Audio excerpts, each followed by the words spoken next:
جو ہے وہ دائرہ کار اس میں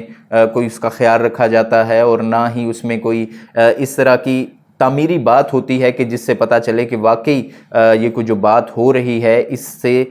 کسی نہ کسی کو فائدہ جو ہے وہ سننے میں یا اس کو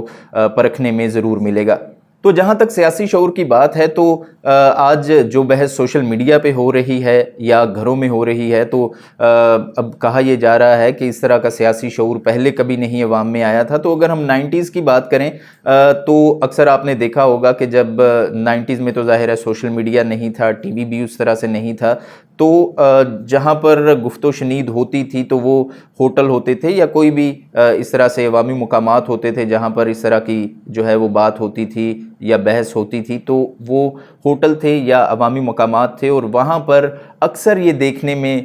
نظر آتا تھا کہ لکھا ہوا ہوتا تھا کہ سیاسی اور مذہبی گفتگو سے پرہیز کریں۔ اور کیونکہ یہ جو سیاست کے اوپر گفتگو ہے، ہماری قوم کا المیہ ہمیشہ سے یہی رہا ہے کہ سیاست کے اوپر گفتگو جو ہے وہ کبھی بھی تعمیری نہیں ہوتی، یہ بحث کی صورت اختیار کر لیتی ہے، اور اس میں نہ کوئی جیتتا ہے اور نہ کوئی ہارتا ہے۔ اسی طرح مذہب کے اوپر جس طرح سے ہمارا ایک موقف ہے یا جس طرح سے ہم مذہب کو لے کر چلتے ہیں، تو مذہب میں بھی ہمیشہ سے ایسے ہی ہوتا ہے کہ کوئی بھی جو ہے وہ اپنا موقف تبدیل کرنے کی جو ہے وہ بات نہیں کرتا، بلکہ اس کے اوپر ڈٹائی سے کھڑے رہتے ہیں، اور ایٹ دی اینڈ پھر جو معاملات ہمارے سامنے آتے ہیں وہ بڑے تکلیف دہ ہوتے ہیں۔ آج اگر ہم سوشل میڈیا کو لے لیں تو سوشل میڈیا کے اوپر بھی یہی سب چل رہا ہے۔ سب سے زیادہ ریٹنگ جو ہے یا سب سے زیادہ جو فالورز ہیں یا سب سے زیادہ کسی بھی چیز کے اوپر جو ہے وہ اس کو لوگ دیکھنا پسند کرتے ہیں یا جس کے اوپر بات کی جاتی ہے، وہ ابھی بھی ہمارے پاکستان میں یا تو سیاست ہے یا مذہب ہے، اور دونوں کے اوپر جو بات ہوتی ہے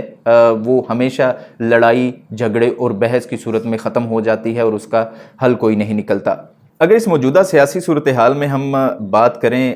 ہمارے سیاسی رویوں کا، خاص طور پر ہمارے جو لیڈران ہیں یا ہمارے جو منتخب نمائندے ہیں، تو ہمیں وہی دیکھنے کو ملے گا کہ جو 75 سال سے لے کر اب تک ہو رہا ہے۔ کسی قسم کا میں یہ سمجھتا ہوں کہ سینیریو میں چینج نہیں ہے۔ ہمارے جو لیڈران ہیں، ہمارے جو حکمران ہیں، وہ کبھی بھی نظریاتی نہیں ہوئے، جبکہ دوسری جانب وہ اپنے ہی لگائے ہوئے نعروں پہ یا اپنے ہی بنائے ہوئے جو ان کے بیانیے ہیں ان کے اوپر عوام کو تو نظریاتی کر دیتے ہیں، یا عوام تو نظریاتی طور پر ان کے ساتھ منسلک ہو جاتی ہے۔ لیکن ہم نے دیکھا کہ 90s کے بعد سے لے کر اب تک جب بھی کوئی اس طرح کی جو ہے وہ کسی پارٹی کے اوپر سخت جو ہے وہ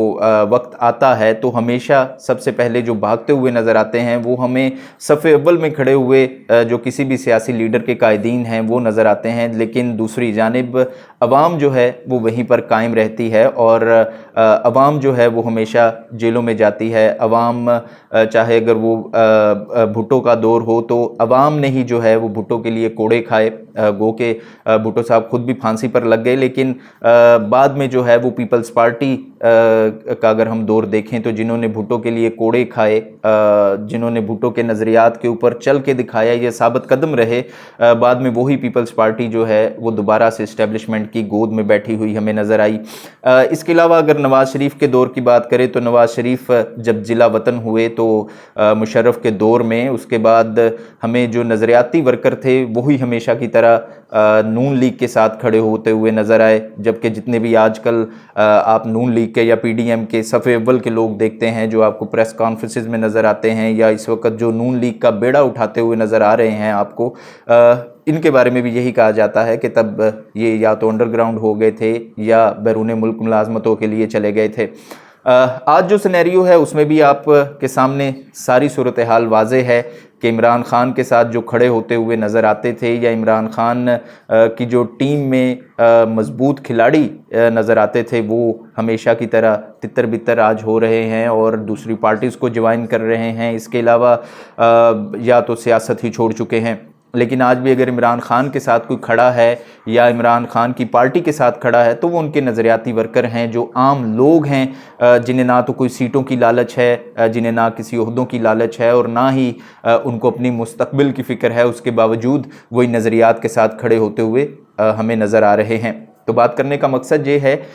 کہ کسی بھی سیاستدان کو سپورٹ کریں، کسی بھی پارٹی کو سپورٹ کریں، لیکن جو سیاسی بیان بازی ہے اس کی جو آنچ ہے وہ اپنے گھر تک نہ لے کے آئیں، اور کبھی بھی کسی بھی سیاستدان کو اس حد تک جو ہے وہ سپورٹ نہ کریں کہ اس کے لیے جو ہے وہ آپ کے گھر میں کوئی دراڑ پیدا ہو، یا آپ کے جو احباب ہیں ان کے ساتھ آپ کے جو ہیں وہ رشتے جو ہیں وہ اس طرح سے کمزور ہوتے جائیں۔ تو یہ سارے معاملات تھے جو آپ سے آج ڈسکس کرنا چاہتا تھا میں، اور موجودہ سینیریو میں اس کے بعد اگلے ولاگ میں آپ کے ساتھ ایک اور اہم موضوع کے ساتھ حاضر ہوں گے۔ تب تک دیکھتے رہیے گا نیوز الرٹ۔